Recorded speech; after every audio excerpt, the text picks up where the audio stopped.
3 questions to ask yourself before starting your business. In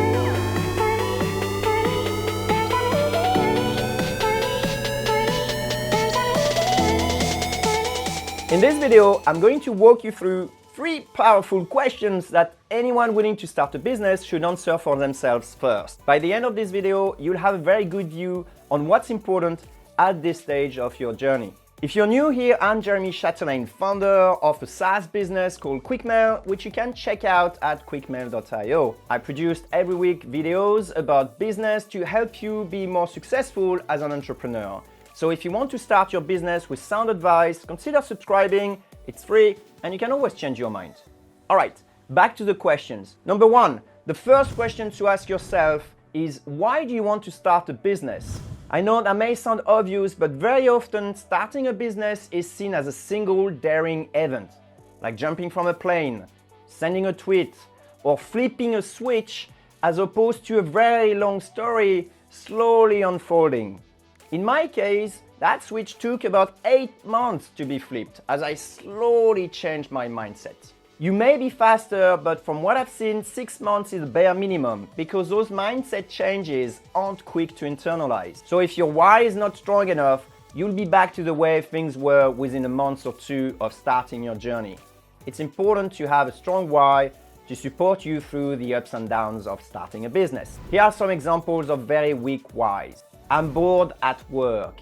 Well, you could simply change job. You don't need to start a business. If this is your why, you may well be growing nostalgic about that peaceful job you had when things were not as crazy. Number 2, I don't like my boss. Well, your boss may move up or he may leave the company. You can be transferred to another department or even change work. What will happen when the new boss you have is actually a boss you like?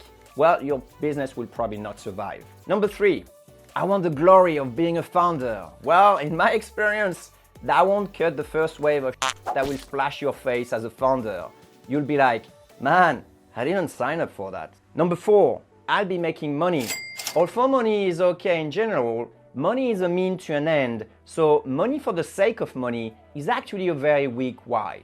My why was linked to money, but it was more about financial freedom for my family and myself. I was a developer and didn't really see myself developing at 50 years old, with all the big projects being outsourced to India or Ukraine, and people straight out of college mastering brand new technology. I didn't see really a rosy future as a developer. So in my mind, I had no choice but to create a business. This was a strong why because it became more and more pressing with age. So hopefully you understand why having a strong why is important to start a business. So I encourage you to start spending a bit of time thinking about your why, and please be honest with yourself. Second question is, what are you comfortable giving up on a regular basis? We are already spending 24 hours doing things, yet starting a business does take time. I dedicated 2 hours of the day each week to start my business. I woke up every day in the morning at 4 a.m. to call Australia through Skype before my 9-to-5 job started. I clearly gave up all my evenings during that time. But we're creatures of needs and you can't ignore needs for a very long time. So make sure you still have a good balance. For me, weekends were off the hook, so I could play video games or even watch TV to just relax a bit.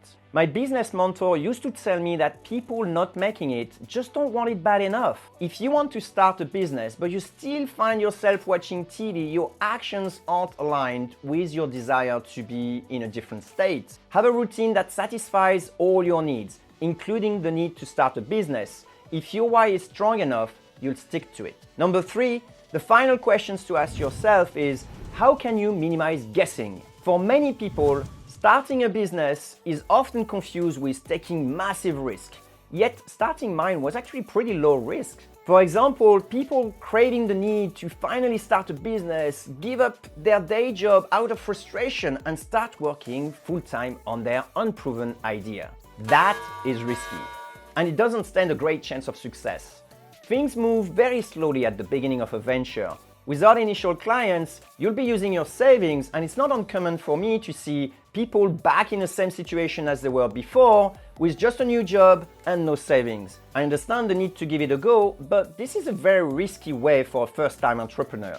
I worked my 9-to-5 job until my business was making $2,000 a month before I finally resigned. It took me about 4 months and my business was growing very fast. So think about what small experiment you can run on the side given the time you manage to free, and wait until you have enough cash coming in the company before making the move to full-time on your venture. So there you have it. The 3 questions you need to ask yourselves are: number 1, what is your why? Number 2, what are you comfortable giving up daily? And number 3, how can you minimize guessing? Well, that's it for today. If you want me to dive deeper into any of those questions, just leave a comment below. If you like this video, thumbs up. If you dislike it, just click twice on the thumbs down. There are obviously many more questions like, should you try to make a business out of your hobby? Or are you sure you're really doing business instead of playing business? But that will be for another video. I see you later.